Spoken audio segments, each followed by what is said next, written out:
acid-base titration, but unlike the previous video, we're not going to be looking at a strong acid and a strong base. We're going to be looking at a strong base but a weak acid. And we're going to illustrate this using a graph. In the previous video, we looked at a graph like this, and I just literally took a screenshot of it and I just placed it over here, and I want to compare it with what it's going to look like today. Okay, our graph when we're just dealing with a strong base and a weak acid, okay, not a strong acid. There are two things that should be popping up in your head right now as opposed to the key in terms of the key differences. Number one, we can see this little bit of a hiccup of a delay. Okay, here the slope is increasing at a rate that is quite controlled, quite stable. In this one here, it kind of skyrockets a little bit up and then kind of plateaus a bit and then does it again just before it hits the equivalence point. Okay, so just a little spoiler here. Obviously, this here is going to be the equivalence point, and this is actually the second main difference. Okay, this is the second biggest difference between these two graphs, is that the first one is that the equivalence point was actually at a neutral 7 in terms of this case over here. As you can see, the equivalence point has gone a little bit higher than the neutral. Okay, so let's say it's at about an 8 over here. The equivalence point is a little bit higher when we're dealing with a weak acid as opposed to a strong acid. Okay, why is this the case? I'll just put it here. Okay, why is this the case? Well, I want you to look at these two little markers down here. Obviously, here is the amount of volume of base that we add. Okay, let's say it's like, I don't know, sodium hydroxide again. Okay, and as we add in our first little marker over here, what we notice here at this point, and I'm just going to put a little square, okay, to like kind of measure the amount of area over here. So this point right over here is known as the buffer region. Okay, so why is this buffer region very important? Well, at this point, I'm just gonna preface it over here on the side that the concentration of the base that we add, so obviously this bracket here stands for the concentration. The concentration of the base that we add is actually only half the concentration of the acid in the solution. Okay, because obviously we haven't hit the equivalence point yet. We're still in the beginning stages, the early stages of trying to titrate this solution in order to get to the equivalence point. Okay, so we're still a little bit far away. So obviously the amount of base that we add, it's only a small amount. It's only half the amount of the actual acid. Okay, so this makes sense so far. Okay, but eventually we're going to be looking at a little bit later on of what the heck a buffer solution is and why it created this steep little increase over here and then plateaued again. Okay, so we'll look at that shortly. And then this marker over here, this is when the concentration of the base is finally the concentration of the actual acid. Okay, and this is why we've hit the equivalence point right over here. Okay, but like I said, it's not at a pH of 7, it's a little bit higher now. Okay, and we're going to explain why. So in regards to this buffer region, what is this buffer region? The buffer region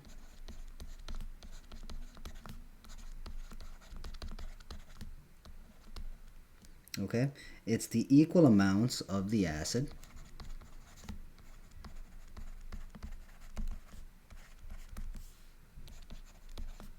and obviously in this case our acid is going to be weak, and the equal amounts of the base, however, it's going to be the conjugate base. Alright, and of course this is going to be of a lesser amount, because as we go and add more and more of the base, we're going to start increasing and getting towards the equivalence point. However, the buffer region area is the amount, the equal amount of acid in proportion with its equal amount of its conjugate base that it produces. Let's have a look at an example here. Let's have a look at this example of what I mean. We can see that this H plus went towards the OH minus. So of course the OH minus is going to become the H2O. It has an extra hydrogen, so it's no longer negatively charged. It's now neutral. And then of course if this one lost that positively charged proton, now it's going to be a little bit more negative, as you can see over here. So when it donated this H plus towards the OH minus, what is going on? Well, the reason why this is happening is because we added this OH minus from that base that we're adding into the solution. Okay, so remember that graph that I just kind of drew, okay, recently, okay, or just earlier on in this video, we had an acid over here, right, and we had a base over here. So let's assume that the graph that we were looking at had a CH3COH. Okay, so let's say this was, you know, the acid, and let's say the base that we added was, you know, the sodium hydroxide over here. Well, where did this thing come from? Well, this thing came from the sodium hydroxide, this one over here. Okay, so without this sodium hydroxide, this hydroxide wouldn't be present. Okay, and if there was no hydroxide present, then this H plus wouldn't go towards that hydroxide. Okay, so we're actually adding in a lot more reactant because we're trying to react this base with this acid. So if we add more of this reactant, okay, and we have this hydroxide to play with over here, we're adding more on this side. Okay, and obviously based on LeChatelier's principle, video is in the video description link, okay, below. Please have a look at that as a prerequisite to this video. So obviously if we increase more of this reactant on this side, it's going to drive the reaction towards the right. Okay, so we're going to start getting a lot more product. So we're adding it in more over here. There's a lot more of this hydrogen from this to react with. It reacts with those together, creates that H2O. We have now created a lot more product. Okay, so this allows more product, but that would actually also result in more of the hydrogens from this H2O to go towards the acetate ion. Okay, why would it go more towards the acetate ion? Because it's going to make it become acidic again. What do I mean by this? If we have a lot of product on this side, okay, because remember, it was an increase over here, going to drive it towards the right, so it's going to create more product. What's going to happen now? Well, if we have a lot more product, guess what? It's going to start going towards the left as well, okay? Because remember, whenever we have more on this side, in order to alleviate that stress and balance it out into equilibrium, it's going to go towards the opposite side. So because we have a lot more product over now, okay, the H2O over here, okay, it's going to give away an H plus, a proton, towards the CH3COO minus, because obviously the CH3COO minus is longing for a proton because it's a little bit more negative right now. If it takes that H, then what is it going to become? It's going to become this acetic acid over here, and it's just going to be this game of tug of war, okay, of going this way and of course going this way, etc., etc., in repetition. So when we have this H plus from this H2O going towards this acetate ion, it's going to make it a little bit more acidic again. So this is why I want to show you on the actual graph, where is this buffer region occurring? So as you can see in this graph, I'm just labeling where that buffer region occurred. Okay, why is there so much of this mismatch and this interesting slope, increased and decreased and plateau and then slowly increasing again? Why is that occurring? It's because of this process over here. At this point, we've hit an area known as the buffer region where it wants to equilibrate, because again, we're not dealing with a strong acid and a strong base, we're dealing with a weak acid and a strong base. However, this weak acid over here has a very strong conjugate base. And that conjugate base, when it takes in that hydrogen from this H2O, is fighting to ensure that this equilibrium doesn't go out of balance. Okay, so that buffer region over there is a stark indicator as to this process. So maybe I should write down here on the side that if an acid is weak,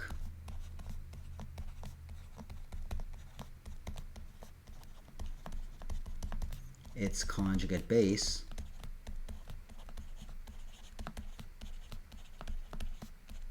is strong.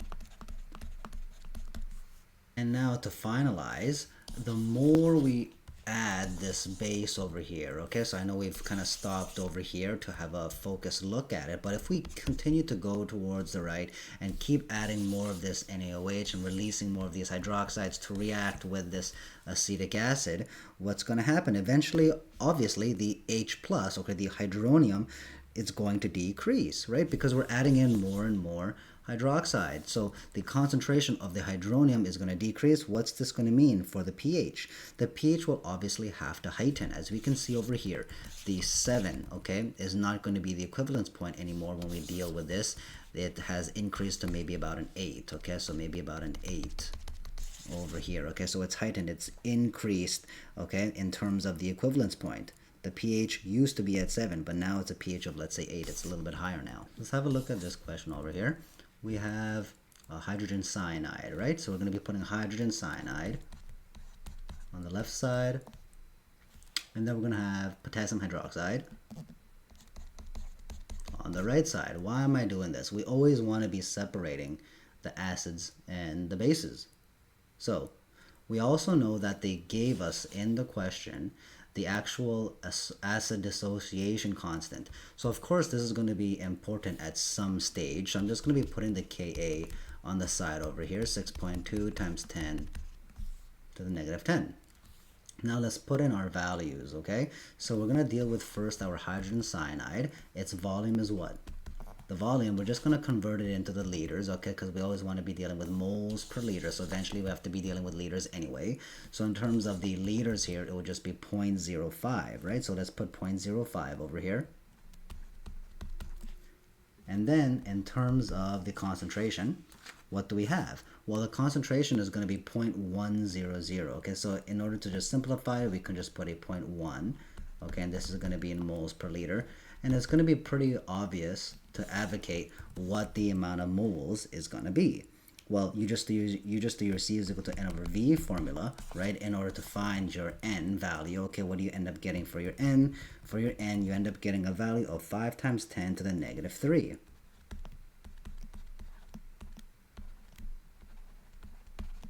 So, for our KOH, what is it going to be? Well, we have our volume.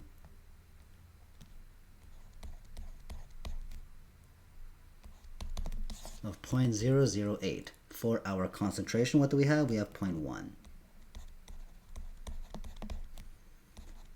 What is our amount of moles going to be over here? Again, just use your C is equal to N over V formula. You end up getting a value of 8 times 10 to the negative 4 moles.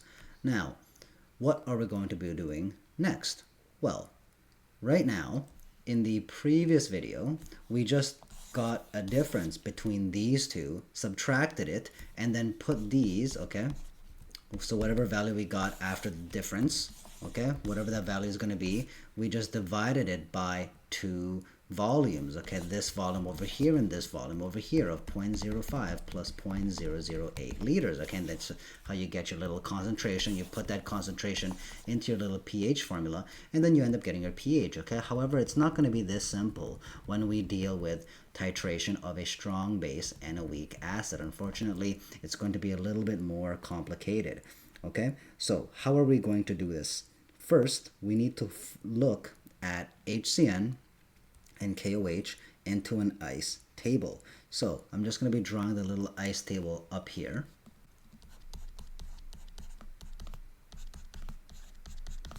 And it's going to be creating some sort of products, right? Well, it's going to be quite obvious that this K and this CN are going to be together so that we can have a nice little H and OH here to create water. So we're going to be putting KCN over here and H2O.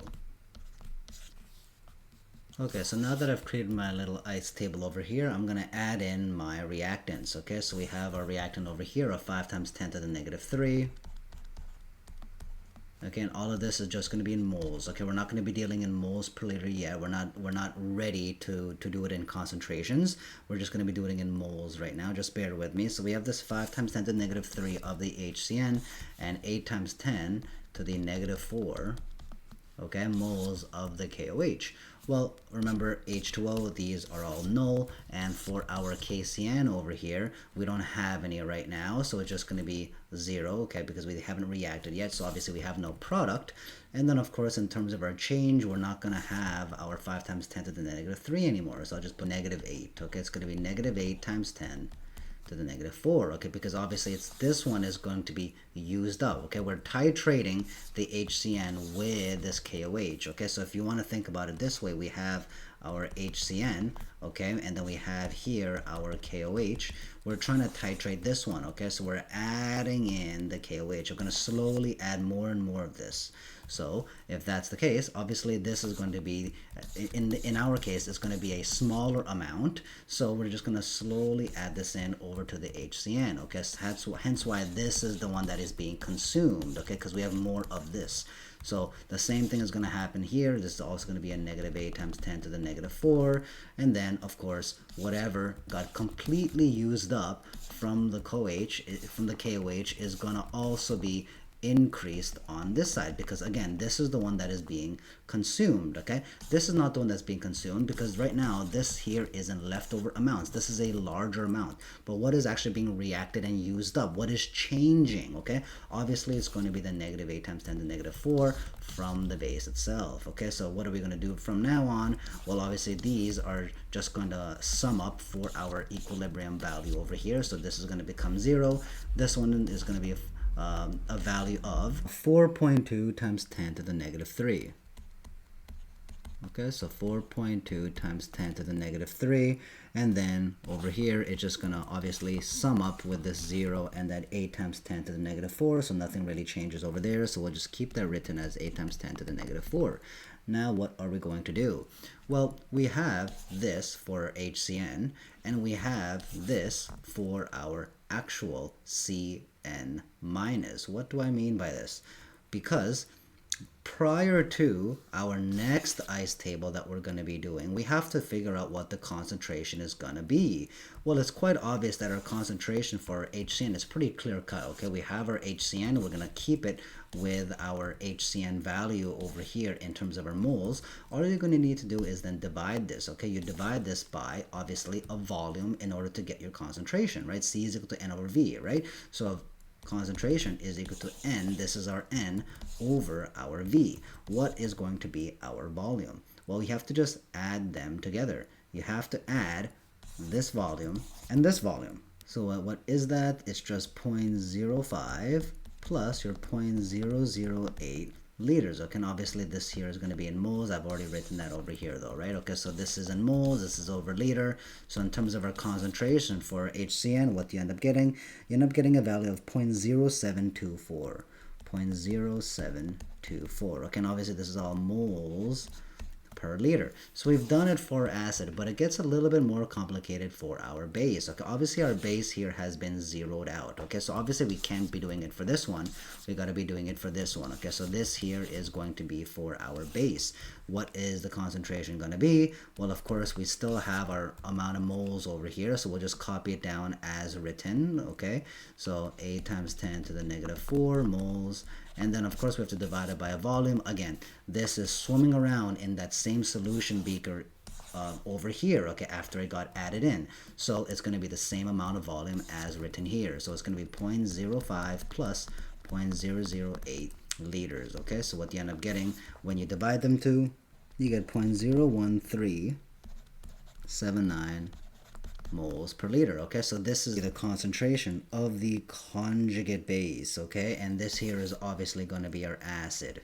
So if I were to write it down before we do our next ice table, we're going to keep our HCN because that's the acid that we have left over, the one that is being titrated right now, and it's going to dissociate more with water because obviously we have water in the solution over here. And what do we end up getting, okay, when this H plus donates its proton towards the H2O? Well, it's going to become Cn minus, and of course this H goes with that H2O, so it becomes a hydronium.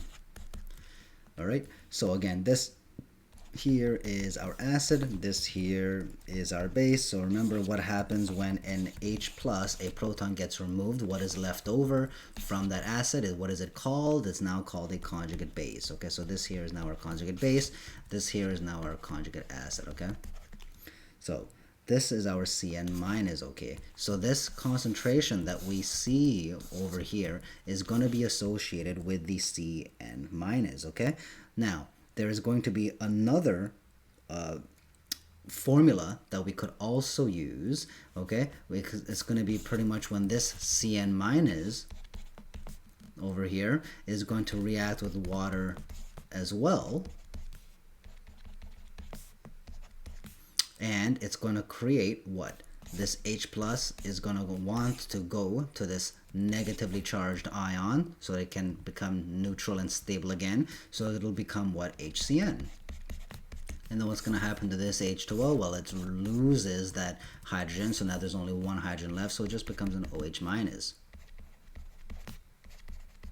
So whenever we finish our prior ice table, we need to do a second one, but we have to know which one to use. Are we going to be using this little formula over here, or are we going to be using this little formula over here? Well, the little trick that I want you to always know about, okay, is going to be about which one has the higher amount left over, okay? How much is remaining? Well, which one is remaining more, the HCN or the KOH? Of course, the HCN is a bigger number, so technically this is a little bit more acidic, okay? We have more of that acid, okay? We didn't add enough of that KOH as written in the question, okay? It's only 8 times 10 to the negative 4. So you get the difference between the two. Of course, it's going to be a little bit more acidic, so we're going to be using this one over here, okay? So this here is obviously going to be the acid format. This here is going to be more of the base format. So we're going to be dealing with the acid format first because we have more of that acid initially. So we know for our ice table it's always going to be Ka is equal to the amount of products on the top. So it's going to be our Cn minus and our hydronium on the top, and then our reactants on the bottom. Obviously H2O is integrated within the Ka, so we don't need to put that on the bottom. We just have our HCN. So what are we going to be doing now? Well, we have our Cn minus. What was our concentration for the Cn minus? It was 0.013791. Okay, and this was going to be in moles per liter. And then in terms of our hydronium, we have no idea what it is, so I'm just going to keep it there. In terms of our HCN, what is it going to be? Our HCN concentration was 0.0724.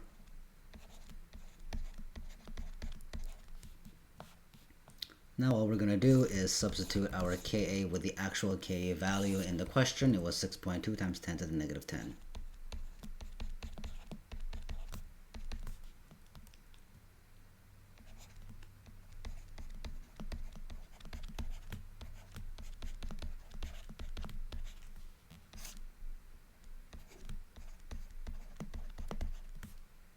And then at this point, we just have to isolate for our hydronium. So all you're going to do is multiply by our 0.0724.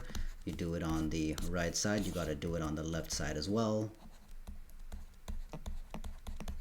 So our right side stays as 0.013791 multiplied by our H3O plus. So this side is going to become 4.4894.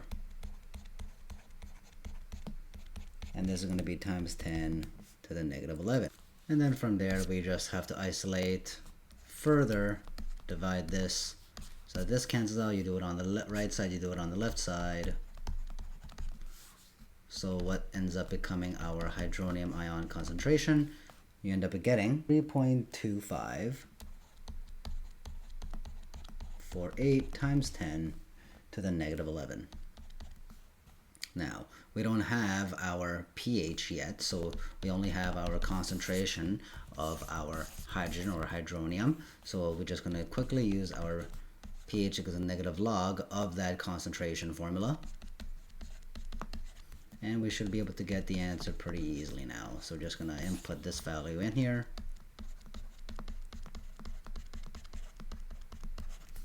What do you end up getting?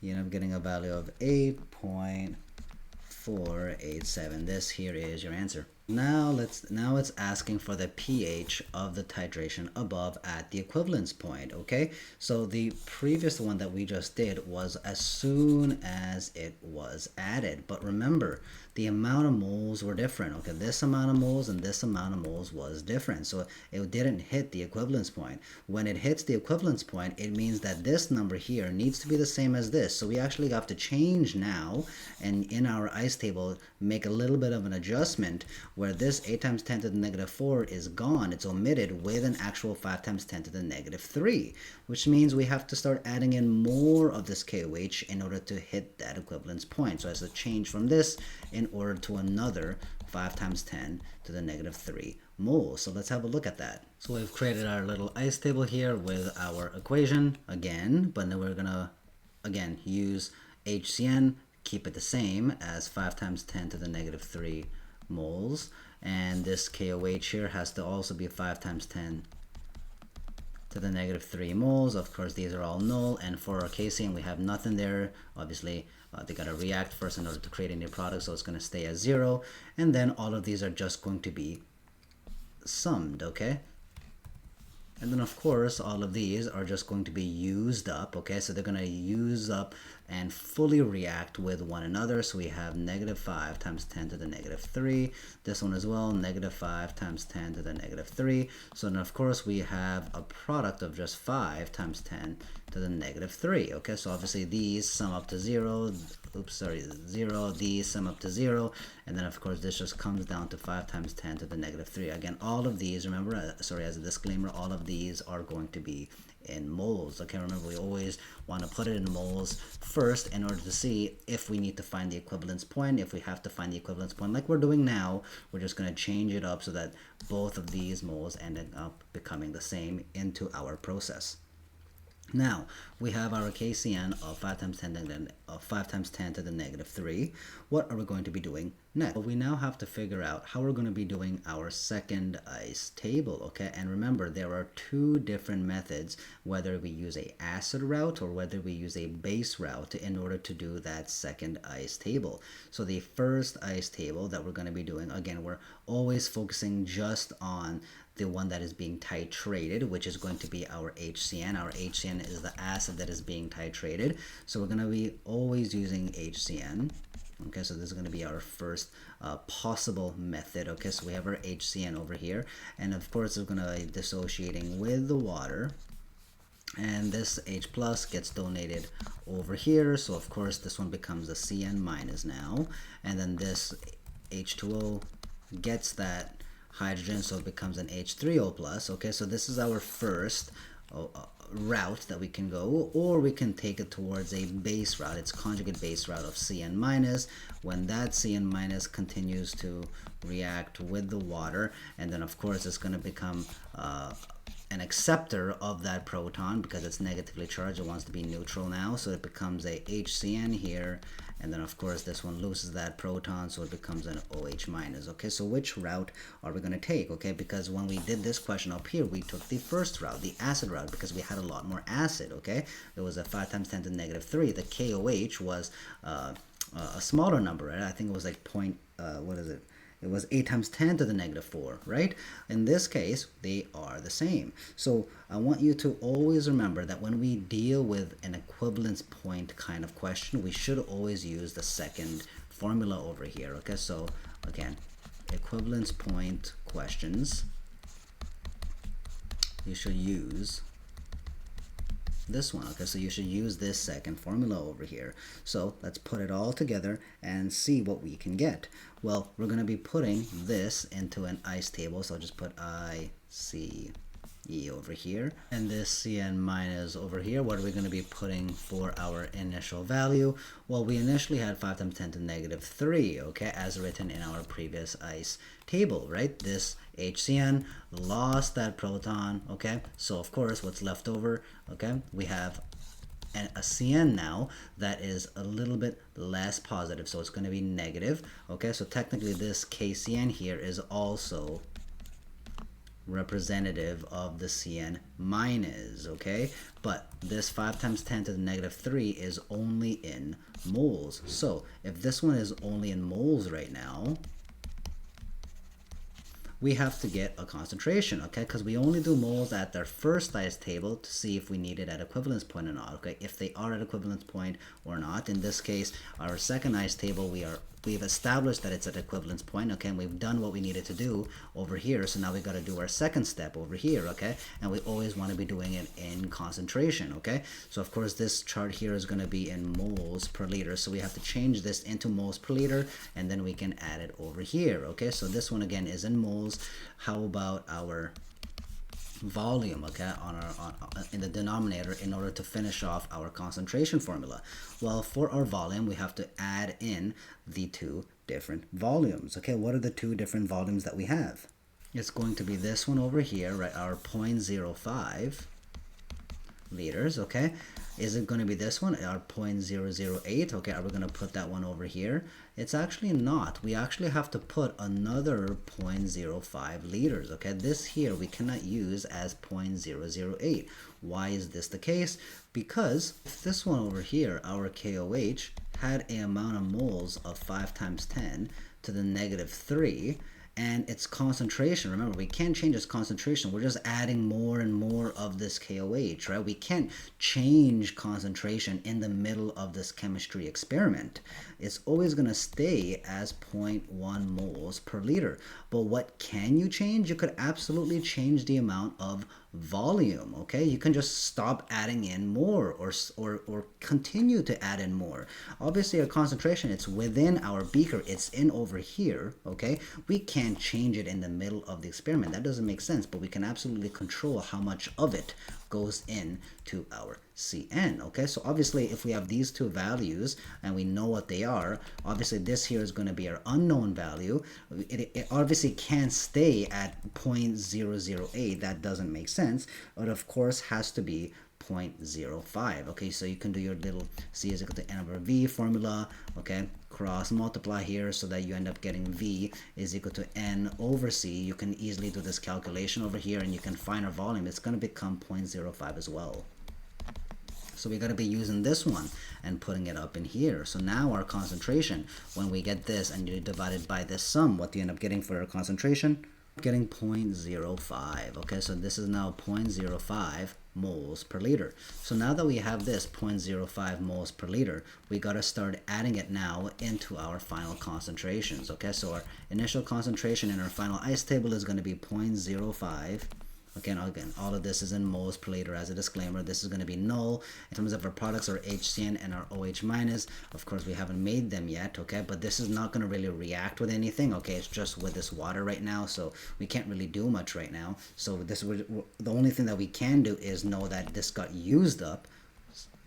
So we just have to be putting a negative X for this one over here. Of course, it's just going to be gain, so we can only put a positive X for both sides. So you can just add them up here. You get 0.05 minus X. Over here, you just get X, and then we've pretty much finished our ice table. We just got to now put this all together and put it into our Ka formula.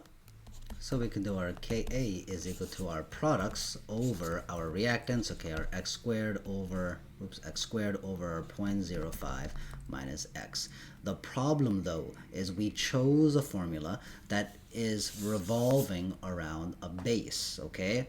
So we should actually be using Kb, not actually Ka. If we use the first formula of the HCN plus the H2O, then fine, you can continue to use your little Ka. But from my experience, and to help you out, it's always better to be using root number 2, our base, when we are dealing with equivalence point questions. So we're going to change this Ka, and instead of using Ka, we're going to be using Kb. Okay, so I'm just going to quickly erase this here. And for our Kb, we don't actually have our Kb, right? We don't know what it is, but we could easily find it out because we know our Kw is 1 times 10 to the negative 14. See the video link in the description if you want to have a look at that video about Kw, okay, the ion product constant, before you look at this video over here. And we know our Ka, it was written in the question as 6.2 times 10 to the negative 10. So our Kb, obviously we know our formula is Ka times Kb. So if you want to isolate for a Kb, just divide by Ka. So you just divide by Ka over here. So of course your Kw are 1 times 10 to the negative 14. Okay, so this cancels out, okay? It's just going to be dividing by our Ka, which is going to be 6.2 times 10 to the negative 10. So what's our value of our Kb here so that we can add it in? What is it going to be? It's going to be 1.6129 times 10 to the negative 5. So we're just going to continue and do this and put in our Kb is equal to our products on the top over here divided by our reactants on the bottom. Okay, so we got x times x, so we just got x squared over 0.05 minus x. Okay, now of course this one we can actually substitute it with our actual value of our Kb that we just found as 1.6129 times 10 to the negative 5. Okay, of course from here you can just pretty much cross multiply in order to get our quadratic formula. Okay, so you end up getting x squared is equal to what? You end up getting 1.6129 times 10 to the negative 5 multiplied by our 0.05, and then we have in our bracket our negative x. Okay, so all we're going to do right now is pretty much do our subfoil method. This multiplies with this multiplies with that. So what do you end up getting? So our x squared is equal to 8.6645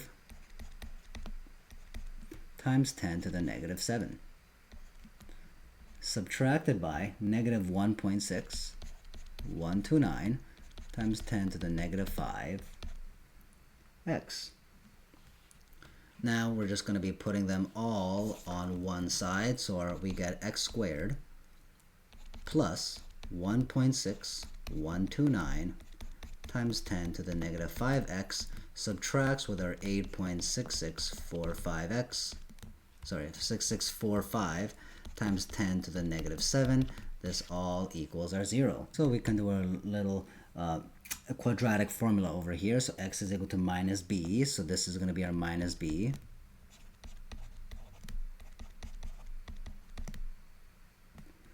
This is going to be plus or minus the actual radical, and then on the inside our b squared, okay, our 1.6129,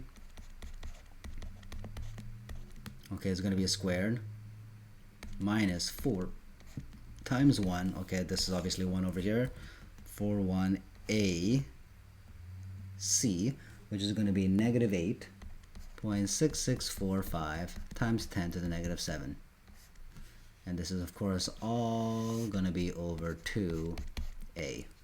And then if you do all of your simplification here, well, we're just going to keep this as negative 1.6129 times 10 to the negative 5 plus or minus. So you simplified it, you should have gotten a value on the top as a numerator as 1.79612 times 10 to the negative 3, and this is all going to be divided by 2. So we end up getting a value, okay, for our positive route as the only one that's plausible as 8.8999 times 10 to the negative 4. This here is our concentration, okay? This is going to be in moles per liter because our ice table that we did so far in order to get this was in moles per liter. So we're good for our concentration, but the question isn't asking for the concentration of it, it's asking for the pH, okay? Remember, we took a base route, okay, our route number 2, which means that this here has to be dealt with our POH formula instead of our pH formula, okay? So this here is going to be, again, the concentration as written up here is going to be our 8.8999 times 10 to the negative 4, okay? So we're going to get our POH value of 3.05.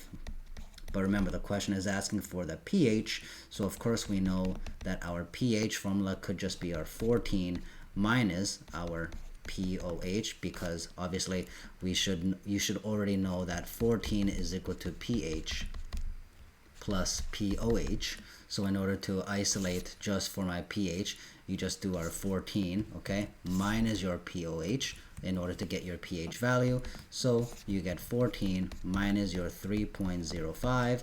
What do you end up getting for our final answer? You end up getting a pH of 10.95. This is your answer. So these are the two green questions of the day. This is the first one. This is the second one. Please try this on your own. Pause the video and I'll be giving you the answers shortly. This is the answer to the first question. I'll slowly scroll down.